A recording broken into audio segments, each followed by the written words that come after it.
안녕하세요. 소윤섭의 팟캐스트입니다.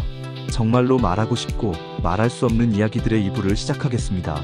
한국 사회의 국가관과 국민성은 20세기와 21세기는 무엇이 다를까요? 한국 사회의 중요한 이슈 때마다 한국민의 참여도는 비슷한데도 무엇이 그렇게 다를까요?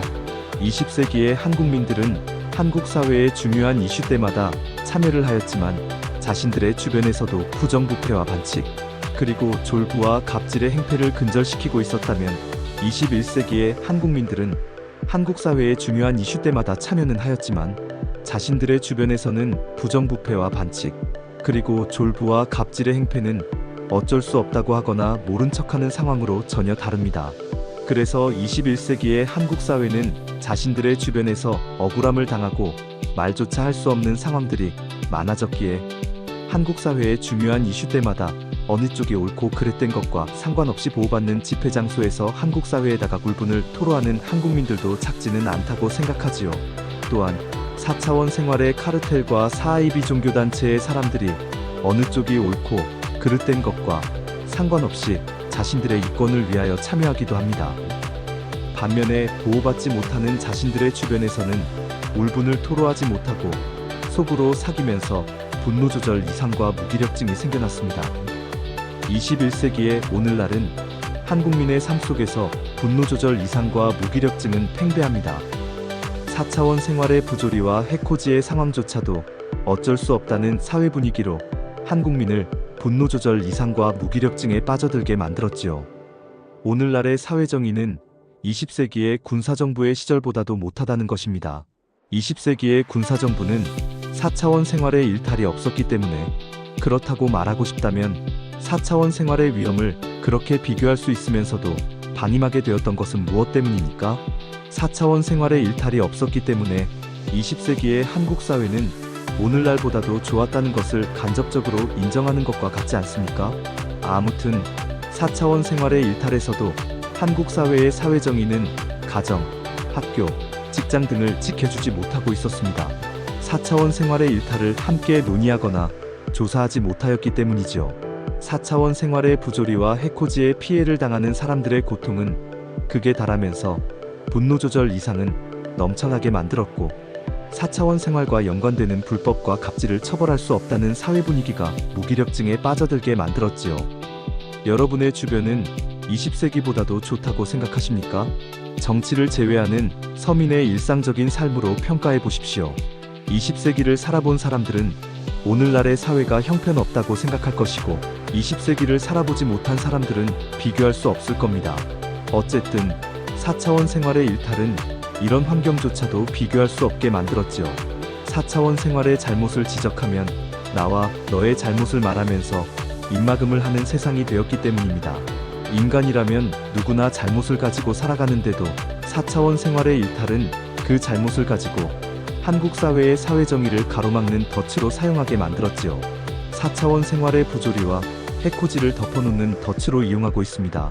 오늘날은 공과 사를 구분하지 못하지만 20세기는 공과 사를 구분하였지요.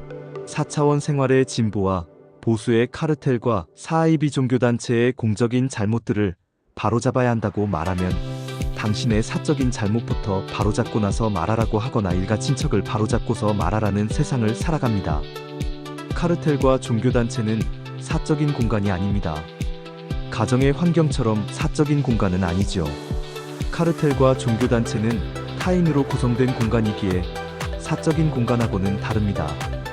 물론 지도자와 정치인 등의 특별한 경우에서의 가정은 공적인 공간입니다. 한국 사회의 공과 사를 가장 좋게 실천해 놓은 사람들은 독립운동가들이지요. 사적인 가정조차도 공적인 공간으로 실천하였기 때문입니다.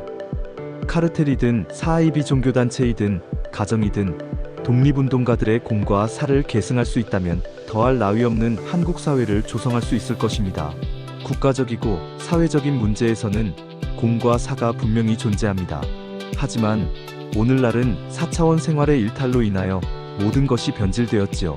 어떻든 20세기의 한국 사회는 비록 사적으로 99가지의 잘못을 지니고 있을지라도 사적인 한 가지의 사회정의를 실천하였던 것을 가지고 국가와 국민을 위하여 공적으로 실현하고자 나선다면 할 수 있었습니다.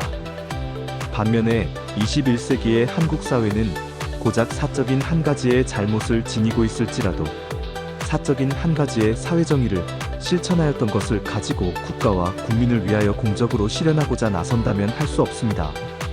4차원 생활의 일탈로 인한 고도 갈등과 사분오열 그리고 각자 도생의 파벌과 집단의 상황 속에서 자신들의 사적인 잘못부터 고쳐놓을 수 없다면 우리들의 잘못을 지적하지 못한다는 세상으로 변하였기에 그렇지요. 그래서 4차원 생활의 잘못을 지적하는 한국 사회의 모든 직종의 터전에서는 사적인 잘못을 지니고 살아가는 수천만 명의 한국민이 각자가 실현하였고 실현할 수 있는 한 가지의 사회정의가 모두 입을 다물게 되었습니다. 한국 사회를 개발도상국에서 선진국으로 발전시켜 놓은 수천만 명의 각자가 실현하였던 한국민의 한 가지의 사회정의가 모두 사라졌다는 것이죠. 4차원 생활의 부조리와 해코지를 바로잡고자 지적하는 사람들의 사적인 잘못을 덫으로 협박하면서 4차원 생활의 불법들을 방치하도록 만들었지요. 정부와 사회가 한국 사회의 사회정의로 나서는 사람들을 도와주거나 보호하지 못하였기 때문에 더욱 그러하였습니다. 한국 사회가 발전할 수 있었던 근원은 사적인 잘못이 전혀 없는 사람들로 이루어 놓았던 것이 아니라 사적인 잘못을 지니고 있을지라도 국가와 국민을 위하는 공적인 사명감이었지요. 한국 사회가 사적으로 잘못하는 100가지의 유형에서도 국가와 국민을 위하는 공적인 사명감의 사람들로 100가지의 터전에서는 사회정의를 실현할 수 있게 만들었고 한국 사회가 그들을 함께 해놓을 수 있었기 때문에 한국민의 100가지의 사적인 잘못을 넘어서는 국가관과 국민성은 한국 사회의 발전으로 바꿔놓는 토대가 되었습니다. 독립운동, 보국안민, 민주화가 그런 사람들이지요. 오늘날의 한국 사회는 잘못을 지니고 있는 100가지의 터전 속에서 나올 수 있는 사명감을 모두 사라지게 만들었습니다. 한국 사회의 지도자와 정치인이라면 공과 사가 분명해야 합니다. 물론 한국민 모두가 공과 사는 분명해야 하지요. 20세기는 지도자와 정치인의 공과 사는 개발도상국의 환경만큼은 존재하였지요. 20세기의 지도자와 정치인도 팔이 안으로 굽었지만 한국 사회를 위해서는 최대한 공과 사를 실천하였습니다. 미래의 한국 사회에서는 더 좋은 공과 사를 조성하기를 바라면서 말입니다. 한국 사회가 독립운동의 공과 사를 계승할 수 있었다면 한국 사회의 지도자와 정치인의 공과 사는 광복 후부터 달라졌겠지요. 독립운동의 공과 사를 실현할 수 있는 오늘날이었다면 선진 시민의식의 선진국도 넘어섰을 겁니다. 이상으로 소윤섭의 팟캐스트 2부를 마치겠습니다. 정말로 말하고 싶고 말할 수 없는 이야기들은 계속됩니다. 감사합니다.